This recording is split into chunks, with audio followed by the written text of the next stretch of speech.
बच्चा लोग, सोहम sir physics, Aaradhya classes. आज दोस्त lecture number 6 from gravitation chapter 11th science physics, है ना। हाँ, अच्छा डिस्कशन है आज। अपने को ये तो पता है कि न्यूटन का ग्रेविटेशन फॉर्मूला G(m1m2/r²) है ना। उसमें जो G का वैल्यू है ना 6.67 × 10⁻⁻11, हाँ, वो सबसे पहले 1798 में कैवेंडिश नाम के साइंटिस्ट ने अपने एक्सपेरिमेंटल मेथड से फाइंड किया था। हाँ, तो उसी एक्सपेरिमेंट को आज पढ़ेंगे हम और देखेंगे कि लास्ट में G अपना कैसे 6.67 × 10⁻11 आया। अब ये थियरी तू समझ, कैवेंडिश का एक्सपेरिमेंट सिर्फ नहीं है, इसमें तुझे टॉर्क, ट्विस्टिंग मैटर्स बहुत कुछ सीखना है। तो वीडियो आराम से चलेगा इस एक ही एक्सपेरिमेंट पे, मस्त समझना, डीप में जाना, फील करना, तो ही अपना वीडियो देखना।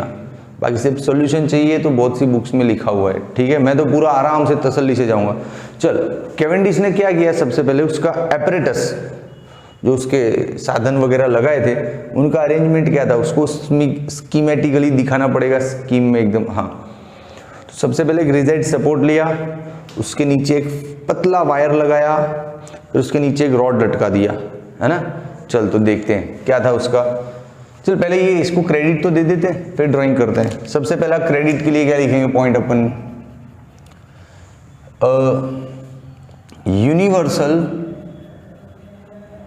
Universal gravitational constant, universal gravitation constant, हम इसकी बात कर रहे हैं भैया, कैपिटल G, ये, हाँ ठीक है। Universal gravitational constant value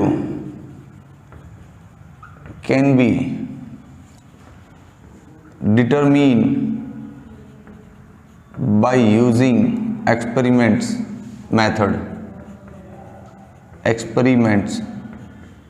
experimental method लिख देते हैं, चलो। And this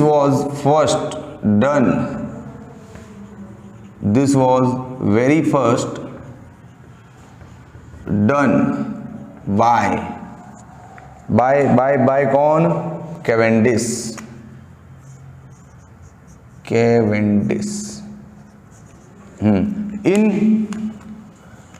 in 1798।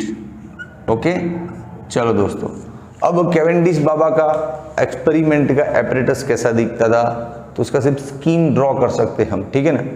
ये रहा रिजिड सपोर्ट,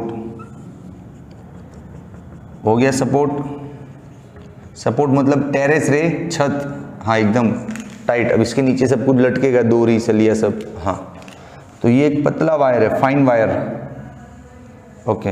इस फाइन वायर पे रॉड इज सस्पेंडेड, यस, चलो भाई रॉड सस्पेंड कर दिया, अरे सलिया लगा दिया, हाँ ठीक है। अब इस रॉड के दोनों एंड पे लेड का 2 छोटा छोटा स्फेरिकल बॉल लगाना है।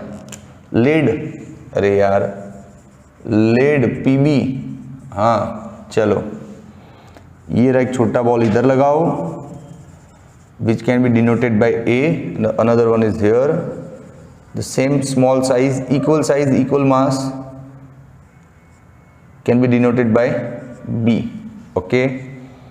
तो पहले इतना तो लिख लो, इसके बारे में तो जो पॉइंट बनता है लिख लो। चलो लिखते आ जाओ, यहाँ लिखावट जरूरी है, मैं आपको समझाता जाऊंगा, लिखाता जाऊंगा, अपना तो पढ़ाने का तरीका पता है ना दोस्त। ये जो भी अपन ने किया ना, वो अपने को समझ में आया कि क्या किया। एक सपोर्ट है, एक फाइन वायर है, उसके नीचे एक रॉड है, रॉड के दोनों एंड पे लेड के 2 स्फीयर लगाए हुए छोटे छोटे, वेरी क्लियर। तो इस फीलिंग्स को वर्ड्स में, लिटरेचर में डालना है, चल डालते हैं। कैसे क्या डालेंगे, in figure Cavendish apparatus is schematically shown. पहला पॉइंट तो ये लिख देते हैं, चलो लिखते हैं, जो समझ में आ रहा है लिखते जाओ। इन figure Cavendish apparatus is schematically shown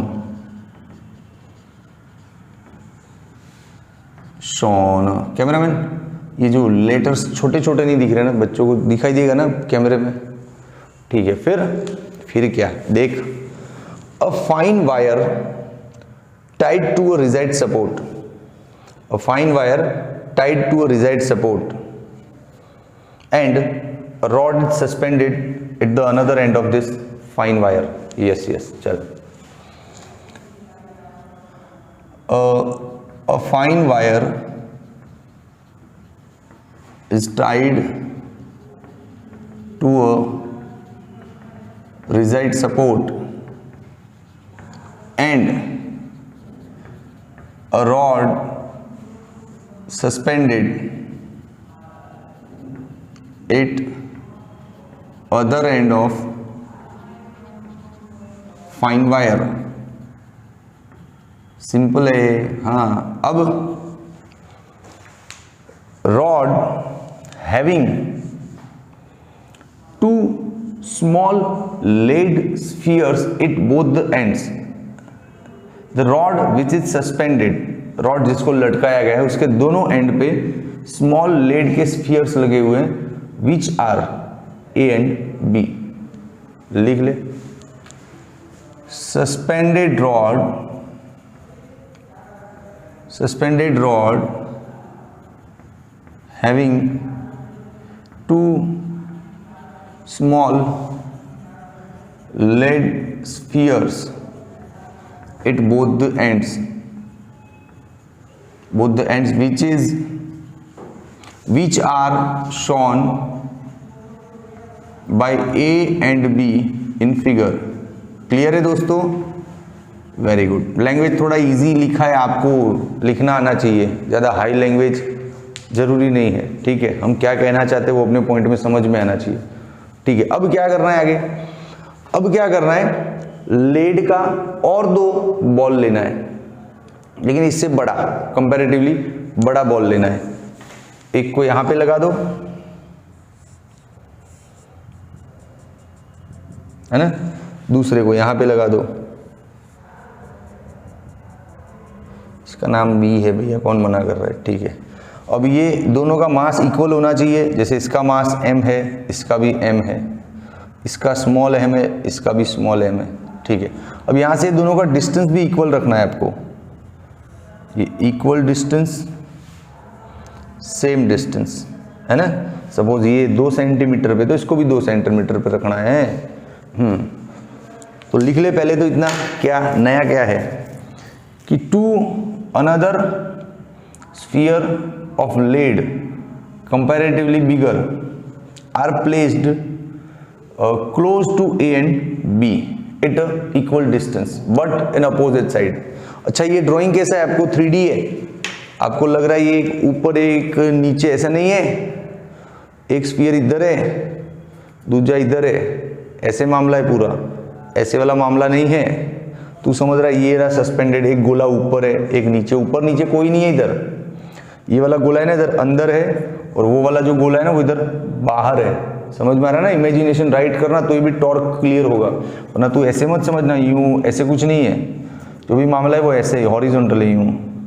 तो एक गोला इधर अंदर रखा है, एक गोला इधर बाहर रखा है, अपोजिट है, but both are at equal distance having same mass and comparatively bigger, ठीक है। तो लिखोगे point, two comparatively bigger spheres of equal mass of lead are placed or arranged at equal distance but in opposite side from A and B, ठीक है। चलो हो गया। अब मामला यहाँ तक तो ठीक था। अब आगे हम कुछ भी लिखें उससे पहले मैं ना ये वाली जगह को भी यूज़ करना चाहूँगा, क्योंकि जगह कम पड़ेगी, इसको लिखते लिखते जगह कम पड़ जाएगा। चलो यहाँ पे कुछ पॉइंट्स लिख लेते हैं कि ये जो भी रॉड है उसका लेंथ क्या ले लेते हैं, L, तो length of rod is L। फिर mass of small sphere A and B, mass of small sphere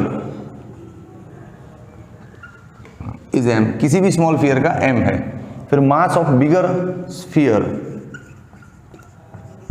mass of bigger sphere is capital M। फिर एक और पॉइंट बन रहा है भाई, distance between small and bigger sphere is D, distance between small and bigger one is D। इतना तो literature बहुत है रे, इसके बारे में कितना थियरी लिख डाला, 1 2 3 4 5 6 7 8 पॉइंट्स लिख दिए, बहुत हो गया। अब यहां से अपना गणितिक दिमाग जगाओ। गणितिक दिमाग जगाने से पहले मैं आपको यह बताना चाहूंगा टॉर्क क्या है। ऐसे तो चैप्टर 7 में आपने पढ़ा है, लेकिन मैं ये मान के चल रहा हूं कि पहली बार इस वीडियो पे आए हो और टॉर्क आपने कभी पढ़ा ही नहीं है, मैं उसी हिसाब से पढ़ा रहा हूं, ठीक है। टॉर्क क्या होता है, देखो जैसे ये कोई रॉड है, समझो, मैं टॉर्क का इजी फॉर्म समझाऊंगा जो अभी आपके काम में आ जाए, टॉर्क का टफ फॉर्म नहीं समझाऊंगा, ठीक है। ये कोई रॉड है, इसको एक भाई यहां से खींच रहा है, another one is pulling from this side, एक पर्सन यहां से खींच रहा है, दूसरा पर्सन यहां से खींच रहा है, तो क्या लगता है आपको, क्या ये रॉड गोल घूमेगा? नहीं ना, ये या तो ऊपर जाएगा या नीचे जाएगा। मान लो ये फोर्स ज्यादा है तो ये रॉड ऊपर जाएगा, ये फोर्स ज्यादा है तो रॉड नीचे आएगा। लेकिन इसी रॉड पे फोर्स इस तरह से लगा है, किसी ने यहां से खींचा और किसी ने यहां से खींचा, तो अब आपको क्या लगता है, ये रॉड घूम जाएगा?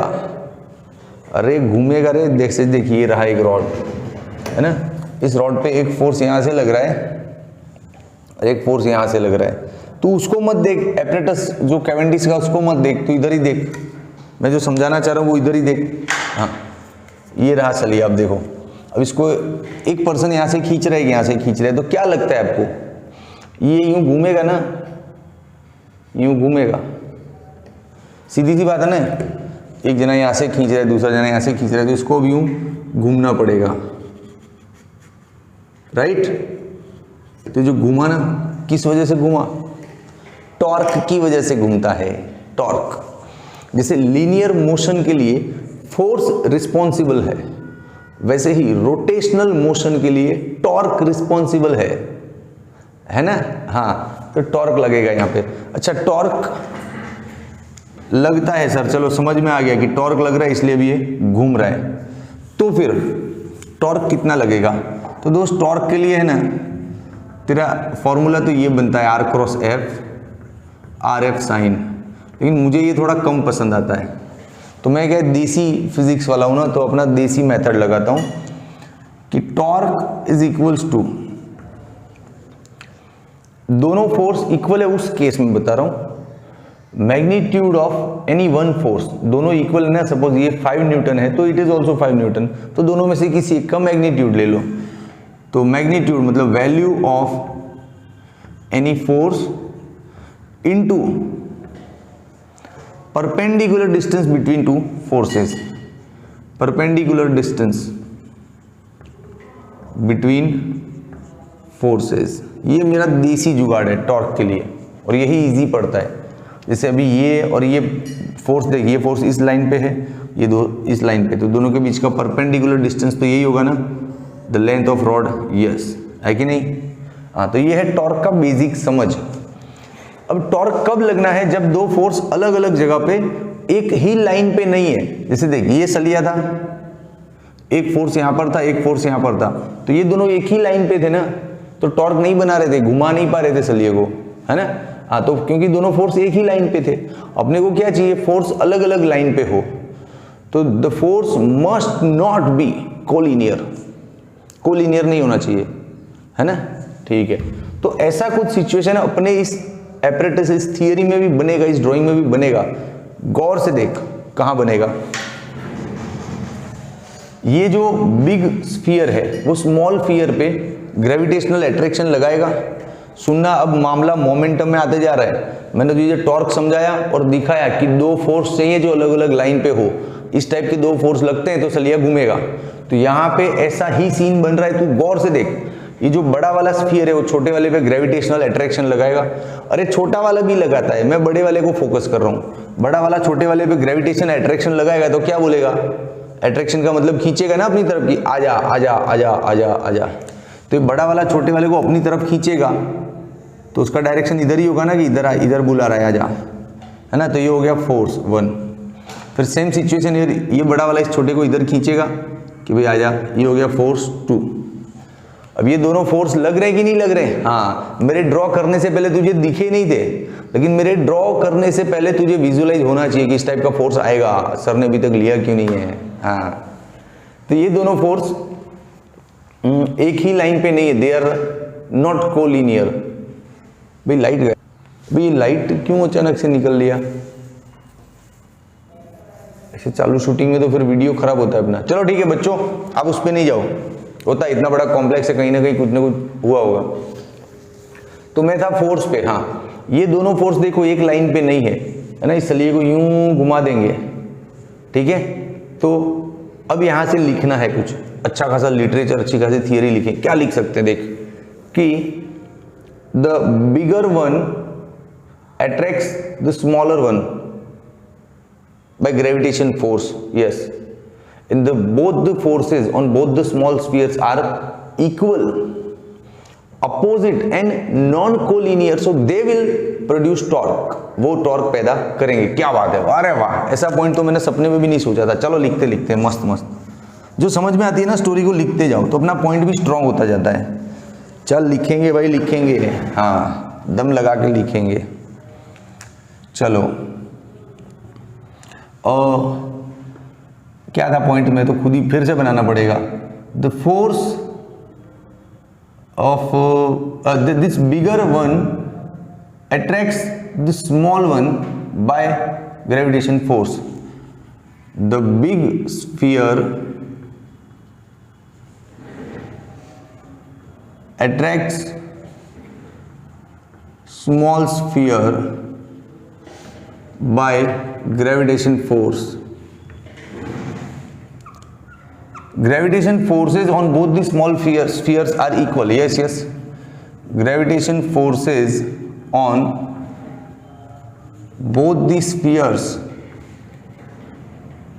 are, अब यहाँ पे थोड़ा ग्रीन से लिखता था कि तुझे पता चले इन वर्ड्स का क्या मतलब है। Are equal, opposite and non collinear, है ना। हाँ, तो रेड में लिखता हूं, सो दे प्रोड्यूसेस टॉर्क। ये बहुत गंभीर मुद्दा है, इसलिए इसको कलर बदल के लिखा गया है। टॉर्क कौन प्रोड्यूस कर रहा है? ये दोनों फोर्स। क्यों टॉर्क प्रोड्यूस कर पा रहे हैं? क्यों उस सलिए को घुमा पा रहे हैं? कि वो दोनों एक लाइन पे नहीं है, अपोजिट है। वैल्यू इक्वल नहीं भी हो तो चलेगा, लेकिन अपन ने लिख दिया, ठीक है। तो चलो सीधा टॉर्क पे जाएं, आ जाओ।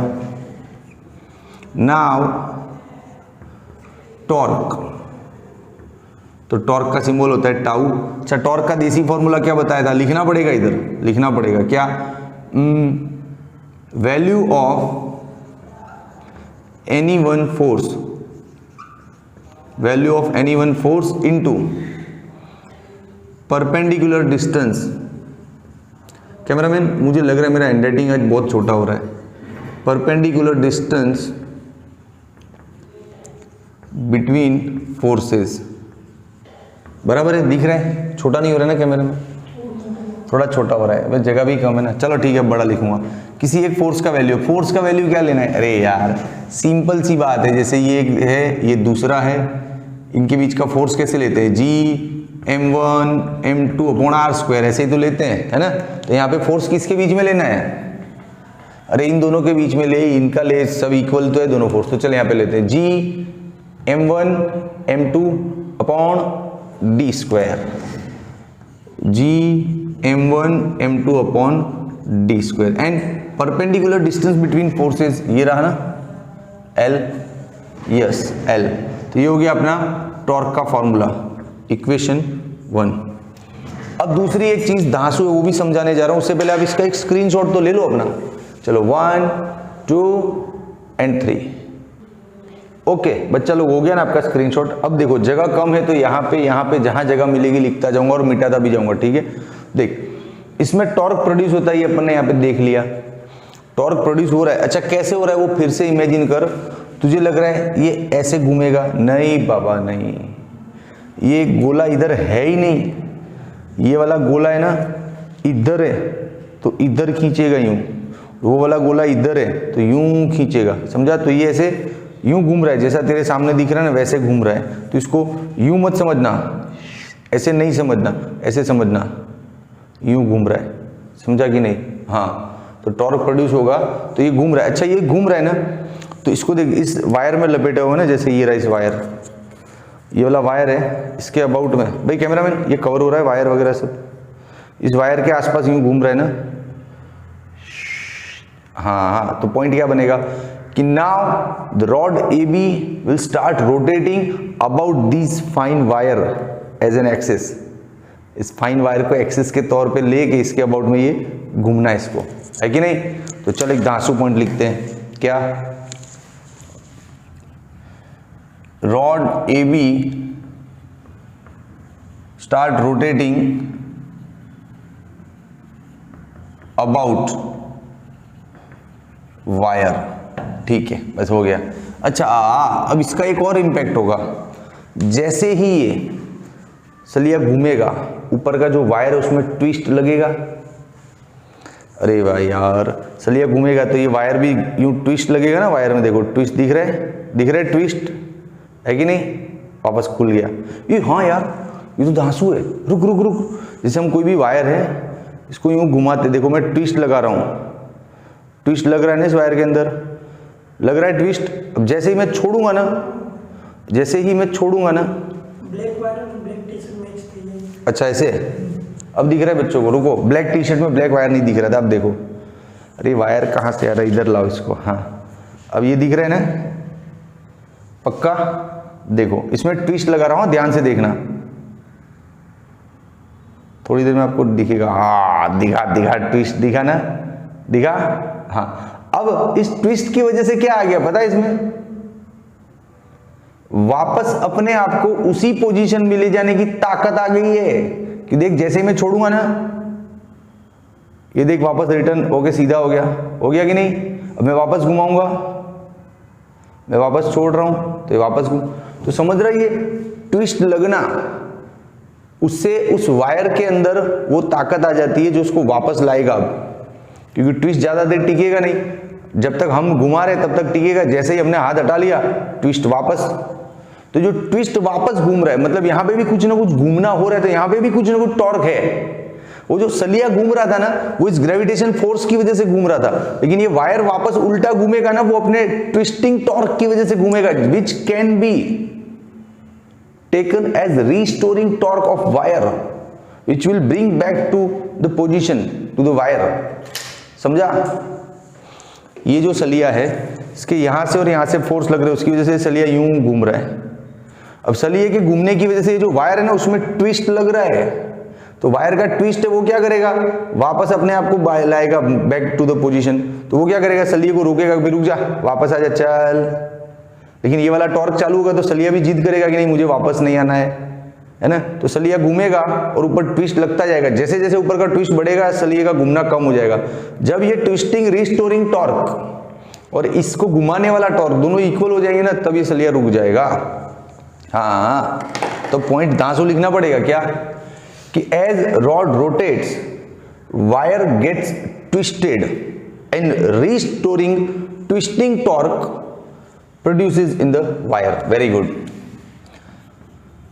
As result wire gets twisted and it produces restoring torque. ठीक है। अब जब भी इक्विलिब्रियम हो जाएगा, मतलब ये जो सलिया है उसका घूमना रुक जाएगा, क्योंकि ऊपर का ट्विस्ट है वो एक लेवल पे जाके फिर उसको रोकेगा ना कि रुक जा भाई, अब तू घूम नहीं सकता, मेरे में ट्विस्ट लगना तो उतना लग गया, अब मैं चलने नहीं दूंगा, है ना। हाँ, तो इन इक्विलिब्रियम, जब इक्विलिब्रियम हो जाएगा, बैलेंस हो जाएगा, तब ये जो सलिए को घुमाने वाला टॉर्क और इस ट्विस्ट की वजह से जो रिस्टोरिंग टॉर्क दोनों इक्वल हो जाएगा, है ना। तो लिखो कि इन equilibrium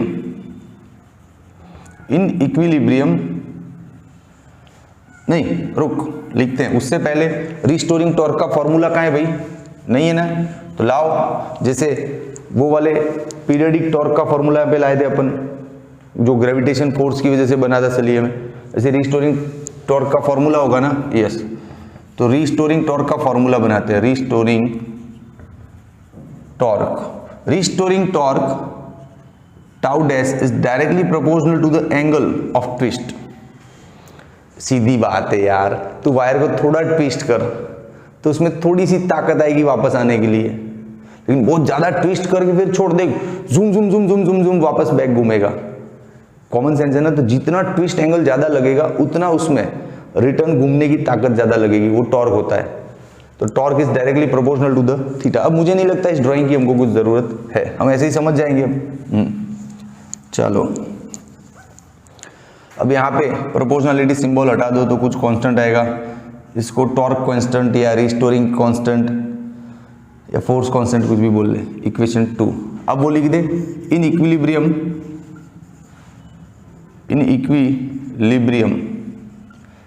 tau and tau dash both are equal. तो इसका फॉर्मूला क्या था, G mm upon d square into L, इसका फॉर्मूला है के थीटा। अब हमको फाइंड क्या करना है, जी ना, तो जी को सब्जेक्ट बना दो, बाकी सबको उधर डाल दो, K theta D square upon M L, ये हो गया जी का फॉर्मूला। कैवेंडिश बाबा के एक्सपेरिमेंट से पूरा फॉर्मूला बन गया, देख बना कि नहीं बना। हाँ, अब इस फॉर्मूले में थीटा पता कर ले, बाकी सबको तुझे पता ही होगा, डी पता होगा, स्केल से पता लगा सकता है, एल लगा सकता है, रॉड का लेंथ कितना है, ये दोनों स्फीयर का मास भी पता लगा सकता है ना, वेट स्केल में रखेगा तो ये पता है चला 100 ग्राम का, वो 50 ग्राम का, ये सब बातें हम जान सकते हैं इजीली। थोड़ा टफ पोर्शन क्या रहेगा जानना, के और थीटा। तो थीटा है ना, हम इस मेथड से जान सकते हैं, लैंप एंड स्केल मेथड। अब ये आपके लिए बिल्कुल नया है यार, तो इसके अंदर नहीं जाना, छोड़ो, थियरी ऑलरेडी बहुत लंबा हो गया है। लैंप एंड स्केल मेथड क्या है, हाइड्रोजन का डिस्चार्ज ट्यूब में, अभी सुना भी पहली बार होगा हाइड्रोजन, जाने दे, छोड़। लैंप होता है, लाइट चालू करते हैं टक, ऐसा नहीं। आप स्पेक्ट्रम पढ़ोगे 12वीं में, तभी आपको लैंप स्केल मेथड पता चलेगा। अभी के लिए नाम याद रखो कि स्केल को 0 रेफरेंस लाइन पे अरेंज करते हैं, फिर हाइड्रोजन डिस्चार्ज ट्यूब से लाइट पैदा करते हैं और एंगल मेजरमेंट करते हैं। आपके काम का नहीं है, जाने दो, मुझे आता है लेकिन आपके काम का नहीं है अभी, जाने दो। बस इतना याद रखो कि थीटा लैंप स्केल मेथड से लाना है, और के कैसे लाना है। अब आपको थीटा पता है और मान लो ये पता लग गया तो के आ सकता है ना, बस। तो अब यहाँ पे 1-2 डायलॉग ठोक देना अपने हिसाब से कि by putting all these values we can calculate G, the value of G will be 6.67 into 10⁻⁻11 newton metre square upon kg square. तो आई होप बच्चों आपको ये मेथड समझ में आया होगा। पूरा टाइम पास था थियरी, स्टार्टिंग में तो कुछ पॉइंट्स ही नहीं थे, सिर्फ लिखना था ना कि भाई एक रॉड है जिसको एक ऐसे फाइन वायर से लटकाया हुआ है, जिसके यहाँ पे 2 गोले लगे हुए लेड के, फिर इसके यहाँ पे एक बड़ा गोला, इसके भी यहाँ पे एक बड़ा गोला लगा हुआ है, खत्म। फिर ये दोनों गोले ग्रेविटेशन फोर्स पैदा करेंगे तो जो टॉर्क की वजह बनेगा और ये घूमेगा। हाँ, जैसे ये घूमेगा तो ये जो वायर है, इस वायर के अंदर ट्विस्ट लगेगा तो वायर उसको वापस घुमाएगा, दोनों टॉर्क इक्वल हो जाएंगे। बहुत सिंपल सी थियरी है, लेकिन आपके लिए ये टॉर्क, ये ट्विस्ट, ये सब कुछ नया था मेरे एंगल से, इसलिए इतना टाइम लेना पड़ा वीडियो पे आराम से समझने के लिए। ठीक है, तो वीडियो अच्छा लगा, रुको स्क्रीनशॉट चाहिए ले लो भाई, 1, 2 एंड 3। वीडियो अच्छा लगा, मजा आया तो कमेंट बनता है दोस्त, शेयर सब्सक्राइब एंड लाइक भी बनता है। और हाँ, गूगल प्ले स्टोर पे आराध्या क्लासेस का ऐप आ गया है, तो डाउनलोड कर लो, फिर मिलते हैं डायरेक्ट वीडियो लेक्चर में, है ना। चल बाय।